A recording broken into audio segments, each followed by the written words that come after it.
Hello, so what I am creating here is a basic introductory video to the interactions, relationships, and environments assessment, which is a semester-long project that is divided into stages. The reason I divide projects like this into stages is because I want to make sure that all of you as students are doing the assignment appropriately. I would hate for you to turn a major course project in at the end of the semester and have not done one section incorrectly and then earned a bad grade. So I like to do these in different stages.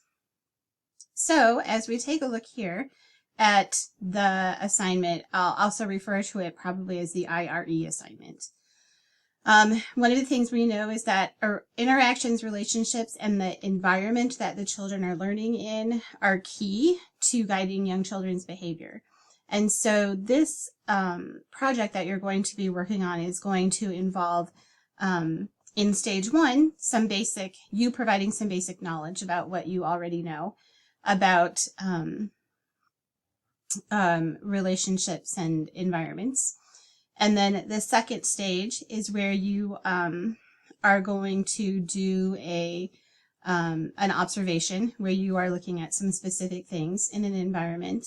And then stage 3 will require you to put all of the information together and write a report. So let's start here. This is just up here at the top is just some very basic beginning information. It talks about it being broken into stages. You'll be examining and assessing learning environments and interactions in early childhood settings.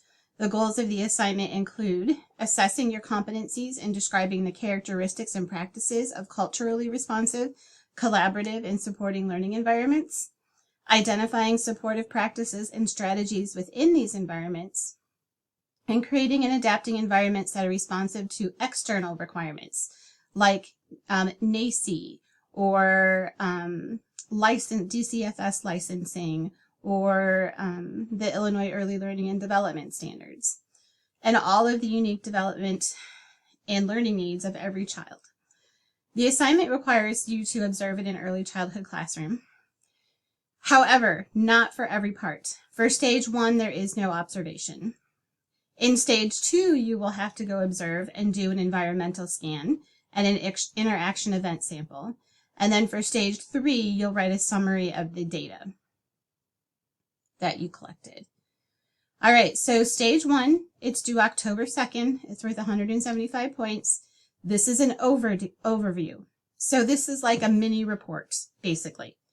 This stage does not require any observation. This overview is showing me that you can put together some logical information about the factors within an early childhood environment that influence classroom community and children's development and learning. You're going to provide at least a 2-page overview of critical considerations for each of these factors when designing engaging environments for young children. This should be double-spaced, Calibri, or Times New Roman. You don't need to cite references. Chapter 4 in the book, Creating Environments That Prevent Discipline Problems, and additional information provided in the Week 4 module on licensing.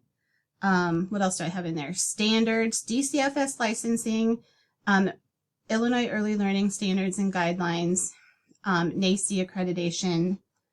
Let me go back and look, but I think that's it. Oh, and the NACE Code of Ethical Conduct as well. Okay, so when you are writing, the main thing I want you to be paying attention to are the writing prompts that are down here below. When you're writing, tell what the critical considerations are.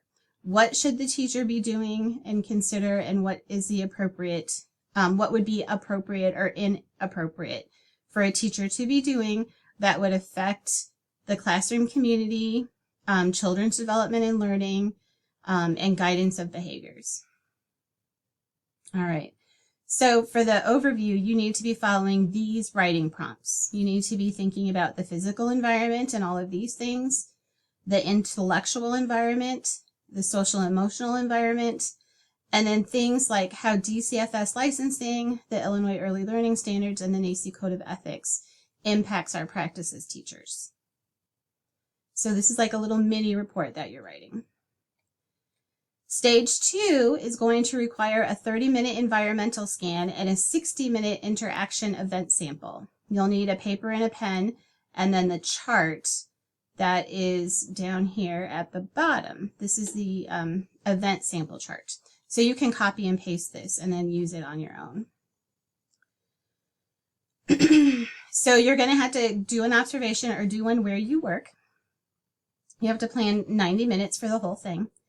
And then here's a little bit of an explanation that you can tell the director. For the environmental scan, you are going to develop a diagram of the classroom design. So you're going to draw on a piece of paper what the classroom looks like. You're going to take notes on features and aspects of the physical environment. So you have to take notes on the physical environment, the intellectual environment, and the social emotional environment. And refer up here to stage 1 as to what those mean. So here's physical, intellectual, and social. So I want you to be taking, when you're doing this, I want you to take notes on what you see and what is good and what is bad. And then remember that you're going to need enough notes to write a 1-page environmental scan summary. So that's the first thing you'll do. The second thing that you'll do is the interaction event sample. And you will use that chart to focus on interactions that are happening in the classroom. You're going to begin the event sample and make sure that you're able to provide the number of children in the room, the number of staff in the room, what's basically occurring during that observation time in the classroom. What interaction strategies were used, particularly between teachers and children? Verbal communication, guidance strategies, other relevant information, anything else that happens within the classroom that would be considered interactions. And then for the 60-minute period, you're going to focus specifically on this and fill out the chart.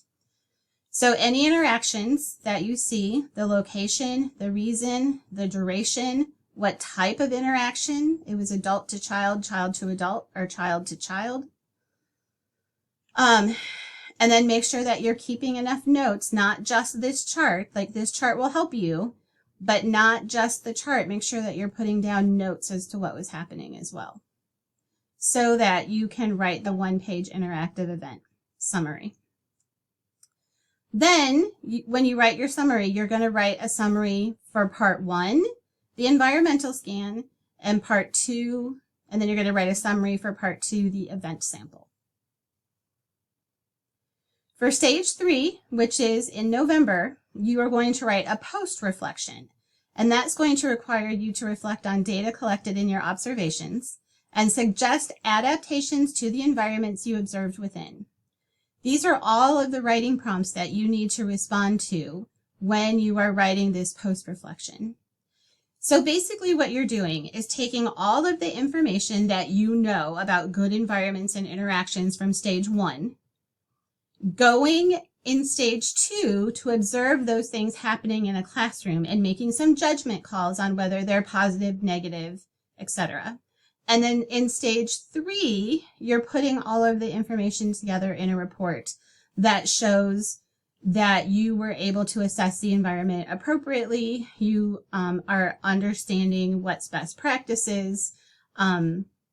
You're able to talk about developmentally appropriate practice, and you're able to talk about those relationships that build a caring community of learners. In the end, then, you're going to suggest in terms of environmental adaptations or changes to the learning environment overall to enhance the learning community and ensure the diverse development of learning needs of every child of every child. So what you're going to do then is in the end, tell me, like you're going to tell me, like how did they do? What was good?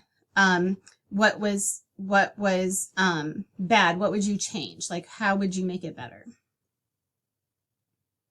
So that is a brief overall kind of informational piece on what these 3 things are looking for. Remember, you're only observing in stage 2. Stage 1 is a mini report.